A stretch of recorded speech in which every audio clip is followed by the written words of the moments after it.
प्रकारावर राज ठाकरेंची प्रतिक्रिया आपण पाहिलेली आहे। आता वरळीनंतर आपण माहीमकडे बोलूया। माहीम विधानसभा निवडणुकीत आता एकमेकांविरोधात उभे असलेले उमेदवार एकत्र आल्याचं पाहायला मिळालं। बघा अशी दृश्य दुर्मिळ असतात। अमित ठाकरे जे मनसेचे उमेदवार आहेत आणि शिंदे गटाचे उमेदवार सदा सरवणकर जे विद्यमान आमदार देखील आहेत, हे सिद्धिविनायक मंदिरात आमने सामने आले होते आणि दोन्ही उमेदवारांनी एकमेकांना शुभेच्छा दिल्यात।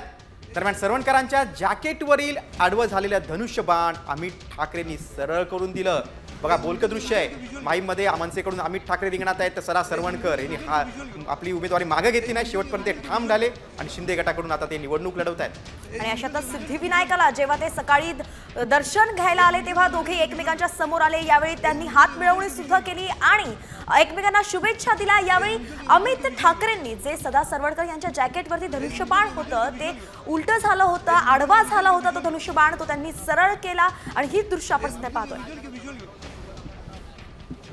अनेक लोक मला भेटतात, शुभेच्छा देतात, त्याच्यामुळे खूपच उत्तम प्रतिसाद आहे।